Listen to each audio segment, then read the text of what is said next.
Assalamualaikum warahmatullahi wabarakatuh. Hai hai halo, selamat siang Sobat Edusen semua. Gimana nih kabarnya? Semoga Sobat Edusen senantiasa diberikan kesehatan dan semangat dalam menjalani hari. Masih bersama kami di MP Talk 15 dengan tema Sukses mengirimkan mahasiswa Prodi S1 Manajemen Pendidikan untuk belajar ke beberapa kota Indonesia melalui program kompetisi Kampus Merdeka. Perkenalkan, saya Malista Sin Oidabani dan di samping saya sudah ada Bapak Syunu Trihantoyo. Jadi beliau ini merupakan Kaprodi jurusan S1 Manajemen Pendidikan. Mungkin Pak Syunu bisa say hello dulu kepada Sobat Edusen kita dimanapun berada. Oke, halo Sobat Edusen semuanya. Salam pendidikan gitu ya. Oke, oh ya Pak, ini kan banyak dari teman-teman baik dari luar MP maupun dari dalam MP yang ingin tahu nih kenapa akhir-akhir ini banyak dari mahasiswa jurusan manajemen pendidikan yang berkegiatan di beberapa kota Indonesia. Kira-kira ada program atau ada kegiatan apa yang diikuti oleh mahasiswa? Oke, baik, terima kasih Mbak Malista ya. Jadi tadi yang sudah disampaikan oleh Mbak Malista berkaitan dengan banyaknya mahasiswa MP yang melaksanakan kegiatan aktivitas ya. Sebenarnya itu adalah aktivitas Merdeka Belajar Kampus Merdeka, MBKM, yang kemudian mahasiswa memiliki kesempatan untuk mengikuti kegiatan pembelajaran di luar program studi. Dan alhamdulillah pada semester ini program studi manajemen pendidikan itu satu-satunya program studi yang mendapatkan pendanaan dari dana hibah program kompetisi kampus Merdeka tadi atau PKKM itu begitu. Maka dari itu banyak mahasiswa kita yang sekarang berkegiatan di beberapa kampus yang ada di luar pulau gitu ya. Nah, gitu. Keren sekali ya Sobat Edusen. Jadi untuk pengetahuan kita bersama bahwa PKKM sendiri ini merupakan program kompetisi terbuka dengan sistem seleksi berkelompok, di mana sistem seleksi ini berdasarkan pada jumlah mahasiswa aktif, kemudian akreditasi perguruan tinggi, serta geografi atau regional. PKKM ini juga dapat mencakup program studi dan program di tingkat institusi yang diutamakan untuk sistem pengelolaan Merdeka Belajar Kampus Merdeka. Saya juga ikut bangga karena bisa menjadi mahasiswa manajemen pendidikan yang tentu saja diberikan kesempatan untuk mengikuti kegiatan ini. Mungkin dari Bapak Syunu sendiri selaku Kaprodi, apa kesan pertama Bapak ketika jurusan kita ini menjadi salah satu jurusan yang diterima untuk diberikan pendanaan PKKM?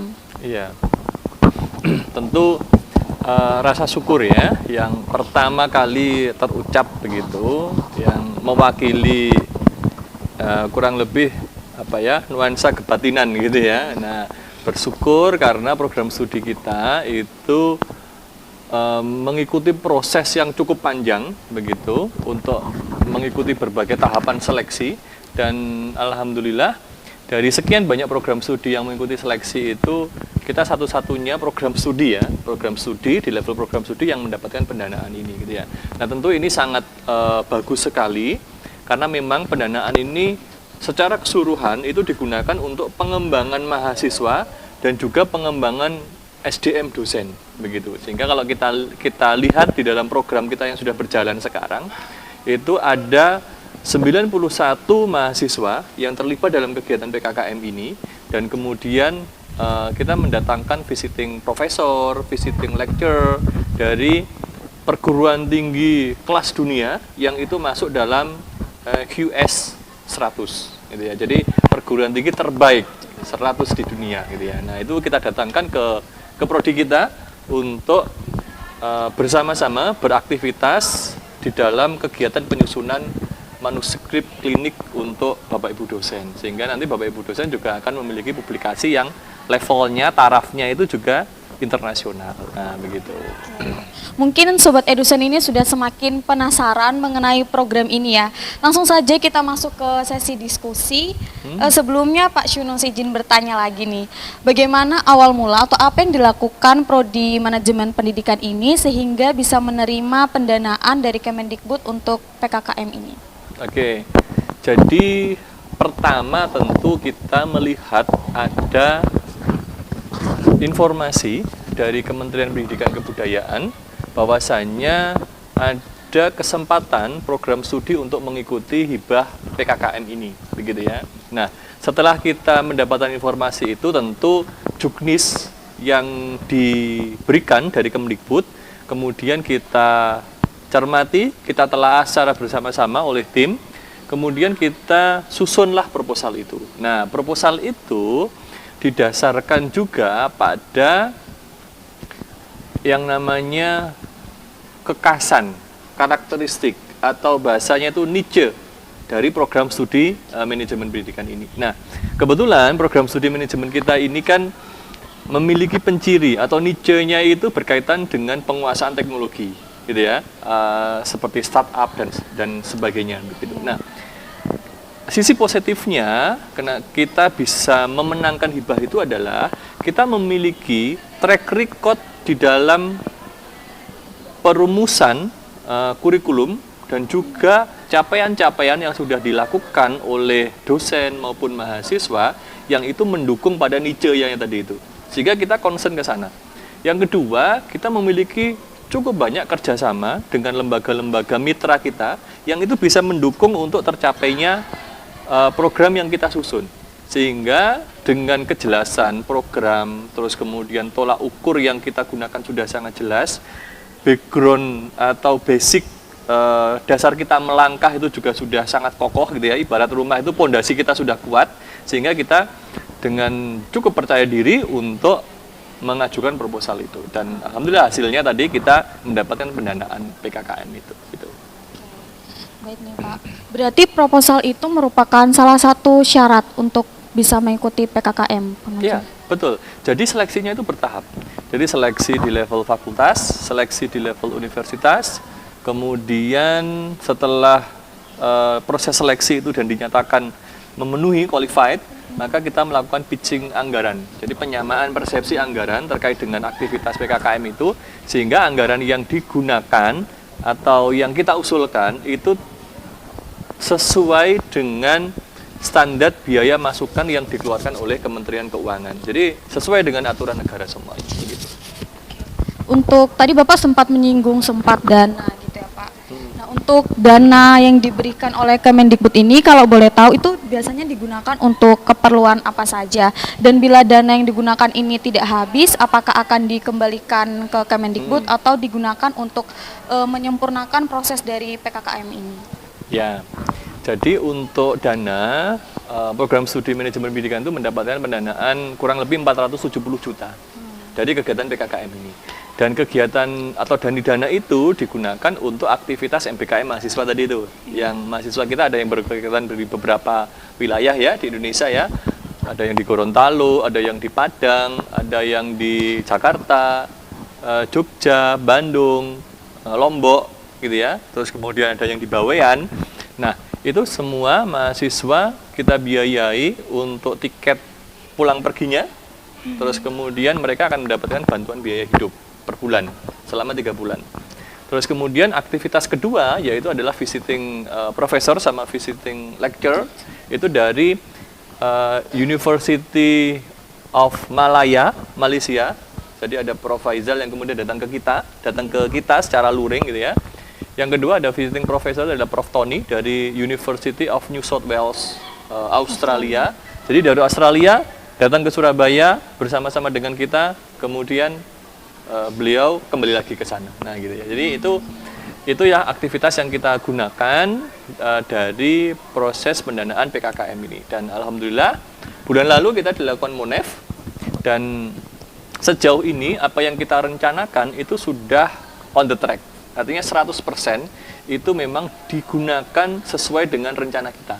Nah, kalaupun nanti misalnya nih ya, ada pengembalian, ada dana tidak terserap, maka harus dikembalikan ke kas negara. Tapi sejauh ini hasil pemetaan, terus kemudian kita alokasikan pengeluaran dananya, 100% dana itu digunakan untuk program-program yang memang sudah kita rencanakan sejak dari awal. Begitu. Nah, untuk program dari PKKM ini kan ada 3 ya Pak. Yang pertama ada EKM 2D, kemudian ada EKRM dan juga EKSIM. Nah, kira-kira dari ketiga program ini apakah ada perbedaan baik dari luarannya, kemudian atau berbeda dari kegiatannya? Seperti apa Pak? Ya, jadi ada perbedaan. Jadi yang pertama EKRM ya, itu merupakan aktivitas riset mahasiswa. Nah, sehingga luaran mahasiswa itu mereka ketika selesai melakukan kegiatan PKKM ini, yang pertama itu mereka harus menyelesaikan proposal skripsinya. Gitu. Sehingga ketika mereka pulang ke kampus, kembali beraktivitas ke kampus, mereka sudah menyelesaikan proposal, bahkan data untuk penelitian mereka itu sudah didapatkan. Sehingga pulang mereka tinggal mengolah data, mereka melakukan ujian skripsi, selesai lulus dari S1. Nah, gitu ya. Itu yang riset. Kemudian yang studi independen ya, yang eksim gitu ya. Yang eksim itu adalah studi independen, sehingga mahasiswa itu mengembangkan aplikasi yang itu digunakan untuk sekolah atau masyarakat di dalam menunjang implementasi kurikulum merdeka. Gitu. Jadi di beberapa wilayah itu kan semua sudah menerapkan kurikulum merdeka ya, sesuai dengan kebijakan pemerintah yang sekarang gitu ya. Nah, mahasiswa membantu untuk mensukseskan program dari kurikulum merdeka tadi dengan program studi independen gitu ya. Sementara yang untuk EKM 2D ya, itu adalah proyek di desa, sehingga mahasiswa itu melakukan aktivitas di desa, gitu ya, di desa. Kebetulan ini yang ada di EKM 2D itu ada di Kepulauan Bawean sama di Lombok Utara. Sehingga mahasiswa beraktivitas bersama dengan masyarakat desa. Nah, penekanannya, topiknya untuk proyek desa ini adalah bagaimana mendorong partisipasi masyarakat untuk terlibat secara langsung dalam kegiatan implementasi kurikulum merdeka ya gitu ya. Jadi kan kalau kita bicara tentang pendidikan itu kan tidak hanya menjadi tanggung jawab sekolah saja atau orang tua saja, tetapi juga menjadi tanggung jawab masyarakat yang ada di sekitar itu. Nah, itu aspek partisipasi masyarakat itu kita libatkan mahasiswa untuk terlibat langsung di sana begitu. Oke, baik Pak. Sehingga tadi kan ada beberapa tempat di mana ditempatkan mahasiswa ya Pak, seperti di Yogyakarta, kemudian di Padang dan lainnya. Nah, apakah pada penempatan tersebut itu ada maksud dan tujuannya? Ya, pasti ya. Jadi begini, kita melihat data nasional ya, utamanya terkait dengan implementasi kurikulum merdeka, IKM ya. Nah, beberapa wilayah yang tadi saya sebutkan itu merupakan salah satu wilayah-wilayah yang memiliki best practice dan juga angka yang cukup tinggi di dalam penerapan IKM, implementasi kurikulum merdeka. Sehingga ketika tujuan utama kita adalah kurikulum merdeka, ini relevan dengan fakta, data yang ada di lapangan tempat mereka melaksanakan kegiatan. Sehingga aktivitas mereka, mahasiswa-mahasiswa kita itu relate gitu ya dengan tujuan yang dari proposal yang sudah kita rancang. Nah, begitu maksudnya. Nah, untuk berdasarkan informasi yang saya dapat sendiri, untuk salah satu syarat mendaftar PKKM itu mahasiswa harus membuat proposal. Nah, apakah sistematika dari proposal tersebut itu sudah disediakan oleh Kemendikbud atau apakah tujuan proposal yang diajukan oleh mahasiswa ini, Pak? Ya, jadi betul. Jadi di awal itu memang kita melakukan proses seleksi ya, seleksi. Jadi mahasiswa membuat proposal. Proposal ini sebenarnya kalau untuk sistem seleksi itu merupakan kewenangan masing-masing pelaksana program. Dalam artian, kalau kita berarti program studi. Jadi kita memiliki kewenangan untuk merancang skema proposal itu, gitu. Dan mahasiswa membuat proposal yang tertarik terhadap program itu dengan lokasi yang sudah kita tawarkan. Nah, maksudnya apa? Mahasiswa harus membuat proposal untuk melihat bahwasanya mahasiswa ini memiliki kesiapan di dalam mengikuti program tersebut, gitu ya. Sehingga ini menggunakan uang negara, gitu ya, yang nominalnya cukup besar, gitu ya. Sehingga harapannya ketika mahasiswa berangkat ke sana, betul-betul aktivitas mahasiswa ini berdampak bagi lingkungan sekitar yang ada di tempat mereka melaksanakan aktivitas MPKM, gitu ya. Sehingga bentuk kesiapan mahasiswa ini bisa tercermin dari proposal yang mereka buat. Sehingga mereka datang ke sana itu bukan dalam konteks kepala yang kosong gitu ya. Saya datang ke sini mau apa ya gitu. Tapi tidak. Tapi mereka sudah memiliki gambaran yang cukup matang sehingga ketika mereka datang ke lapangan itu mereka sudah bisa langsung tune in begitu ya. Bisa langsung fokus pada program yang memang mereka akan kerjakan begitu. Untuk pelaksanaannya sendiri kan sekitar 3 bulanan nih Pak Syuno. Nah, bisa Bapak Syuno memberikan sedikit gambaran gimana proses dari awal tadi, dari pembuatan proposal hingga proses akhir yang dilakukan oleh mahasiswa. Oke. Jadi di tahap awal itu mahasiswa itu pasti melakukan pendaftaran dulu ya. Terus kemudian kita seleksi. Terus mahasiswa yang sudah lolos seleksi kita lakukan pembekalan. Pembekalan cukup panjang, kurang lebih selama 1 minggu untuk mahasiswa yang akan melakukan aktivitas MBKM yang PKKM ini, program kompetisi kampus merdeka ini. Kemudian setelah pembekalan mereka melakukan onboarding. Onboarding itu berarti mereka sudah datang ke sekolah, ke tempat lembaga mitranya. Terus kemudian mereka akan beraktivitas di sana selama 3 bulan. Nah, setelah selesai, ini masih di bulan yang ketiga ya. Insya Allah nanti pada tanggal 10 Desember mahasiswa itu sudah selesai programnya dan akan kembali ke kota Surabaya gitu ya, ke rumahnya masing-masing begitu. Nah, nanti di akhir nanti kita akan ada pengumpulan laporan secara individu terhadap aktivitas mahasiswa tadi. Nah, yang kemudian nanti kita akan konversi laporan tersebut dalam bentuk mata kuliah yang nominal SKS-nya gitu ya, yang jumlah SKS-nya itu sebesar 20 SKS sesuai dengan apa yang sudah dipersyaratkan gitu ya, yang sudah menjadi regulasi khususnya di UNESA. Jadi mahasiswa beraktivitas di luar kampus, pulang ke kampus mereka akan mendapatkan konversi 20% dan konversi ini sudah kita siapkan dengan matang begitu. Jadi mahasiswa sudah pasti nanti dalam 1 semester itu menempuh aktivitas perkuliahan setara dengan 20 SKS gitu. Oke. Baiklah, untuk kegiatannya sendiri yang diikuti oleh mahasiswa ini, apakah mahasiswa itu hanya melakukan riset saja di lapangan atau juga melakukan magang di tempat mitra di mana mereka melakukan PKKM tadi, Pak? Ya. Jadi yang mahasiswa yang mengambil program EKRM riset itu berarti mereka melakukan riset gitu ya. Nah, tetapi selain riset mereka juga membantu aktivitas administratif yang ada di sekolah, gitu ya. Meskipun porsinya tidak terlalu besar, gitu ya. Nah, kalau studi independen maka mereka merancang program serta membantu administrasi sekolah yang porsinya itu bisa dikatakan 100% aktivitasnya yaitu, gitu ya. Mereka tidak melakukan riset sama sekali, gitu. Nah, itu yang membedakan antara EKRM sama Eksim begitu ya. Kalau EKM 2D ya full mereka beraktivitas di masyarakat 100% selama 3 bulan begitu. Oke. Nah, untuk program ini kan termasuk program yang baru di jurusan ini ya, Pak. Nah, apakah ada kendala yang dihadapi selama pelaksanaan PKKM baik dari mahasiswa maupun dari dosen yang memberikan pengarahan pada program ini? Ya. Jadi kalau dari kendala sebenarnya tidak ada ya, kendala yang signifikan tidak ada. Di awal itu kita sedikit mengalami kendala di dalam pemetaan lembaga mitra yang akan ditempati oleh mahasiswa. Gitu ya. Jadi kita itu kan ada mitra, kemudian ada submitra yang akan menempatkan mahasiswa di beberapa wilayah tadi gitu ya. Nah, kita masih di awal itu kita masih menunggu mahasiswa nanti akan ditempatkan di lembaga apa oleh mitra kita gitu ya.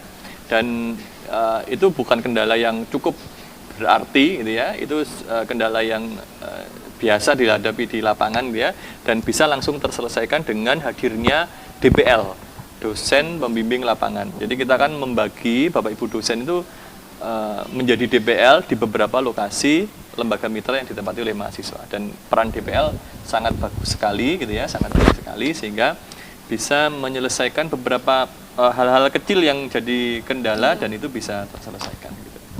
Oke.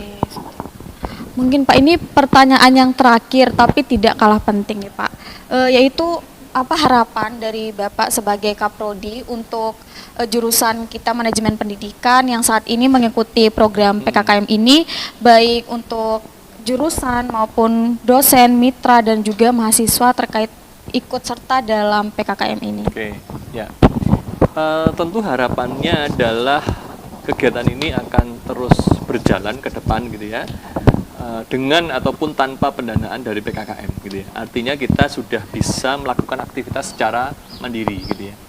Nah, aktivitas mahasiswa di dalam beberapa kegiatan di lembaga mitra tadi itu kan akan kita ukur sejauh mana dampaknya dan sejauh mana keefektifannya, kan begitu Bu.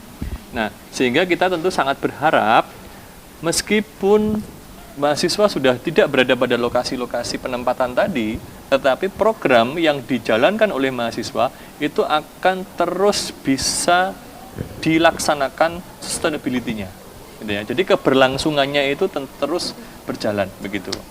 Nah, ini yang selalu kita tanamkan gitu ya kepada mahasiswa maupun juga kepada lembaga mitra gitu ya. Karena untuk sustainability nanti perlu lembaga mitra gitu ya. Tidak bisa hanya mahasiswa saja gitu ya. Nah, jadi kita berkomunikasi dengan sangat baik itu ke lembaga mitra maupun ke mahasiswa begitu. Yang berikutnya kita terus berusaha untuk menyusun proposal kembali untuk mendapatkan pendanaan di tahun kedua. Gitu ya. Jadi untuk kegiatan PKKM ini kan bisa multi years. Jadi tahun pertama bisa tahun kedua. Nah, sekarang tim sedang menyusun proposal untuk tahun kedua, dan ini tentu doa seluruh sivitas akademika manajemen pendidikan ya. Semoga prodi manajemen pendidikan mendapatkan pendanaan di tahun yang berikutnya, sehingga akan semakin banyak mahasiswa yang akan kita kirimkan dalam kegiatan MBKM dengan varietas program yang cukup beragam gitu ya. Nah, kalau riset kita sudah, studi independen kita sudah, mungkin nanti ke depan kita akan merancang tentang bagaimana menumbuhkan jiwa wirausaha bagi mahasiswa. Sehingga kita sudah metakan begitu ya, lembaga-lembaga mitra kita yang memiliki startup-startup di bidang pendidikan. Nah, ini untuk menumbuhkan sesuai dengan niche yang ada di program studi. Jadi kita semakin kuatkan ke sana, gitu. Ya. Mungkin Pak Syuno, ini tambahan lagi ya Pak. Mungkin Pak Syuno bisa memberikan pesan kepada teman-teman mahasiswa yang nantinya akan mengikuti program PKKM ini ke depannya Pak. Ya, intinya siapkan diri kalian dengan baik gitu ya. Siapkan diri kalian dengan baik. Terus kemudian siapkan mental, tentu itu ya. Nah, mental. Karena aktivitas mahasiswa di dalam kegiatan PKKM ini menurut pengalaman ini betul-betul mendorong mahasiswa untuk keluar dari zona nyaman, gitu ya. Jadi aktivitas kita MBKM itu kan kadang-kadang mahasiswa di Surabaya, kosnya di Surabaya, rumahnya Surabaya, kegiatan MBKM di Surabaya, ini kan taunya hanya Surabaya jadinya gitu ya. Tetapi ketika mereka tahu bagaimana kehidupan di Kota Mataram, bagaimana kehidupan di Lombok, Kabupaten Lombok Utara, bagaimana merasakan nasi Padang di Padang langsung kan begitu ya. Nah, itu kan pengalaman baru bagi mahasiswa dan itu membuka wawasan, membuka pemikiran kita. Ternyata Indonesia ini sangat luas, budaya kita sangat banyak, dan kita bisa semakin adaptif terhadap perubahan-perubahan yang ada di sekitar kita, dan mungkin itu tidak kita jumpai di dalam kehidupan kita sehari-hari. Nah, itu saya kira itu value yang paling bagus untuk mahasiswa, gitu ya.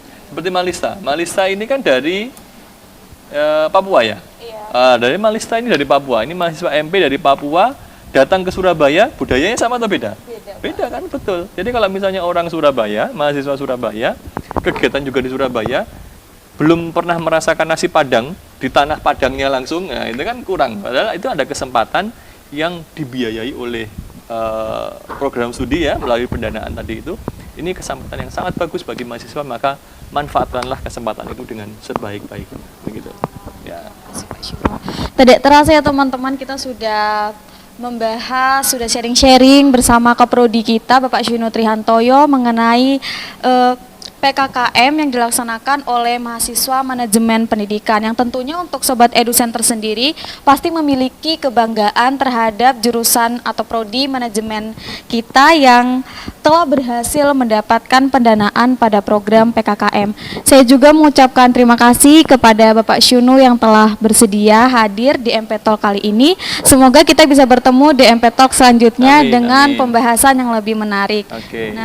Harapan kita bersama bahwa semoga nantinya ke depannya program studi S1 Manajemen Pendidikan ini semakin sukses dan semakin maju dan terus menghasilkan lulusan yang berkualitas serta lulusan yang memiliki pengetahuan yang luas. Untuk Sobat Edusen dimanapun berada, jangan lupa untuk terus mengikuti berita-berita terbaru dari jurusan kita melalui media sosial dari jurusan Manajemen Pendidikan.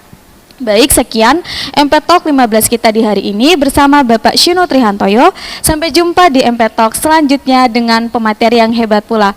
Saya Malista Sinoidabani pamit undur diri. Mohon maaf apabila ada kesalahan kata maupun perbuatan. Wassalamualaikum warahmatullahi wabarakatuh. Waalaikumsalam warahmatullahi wabarakatuh.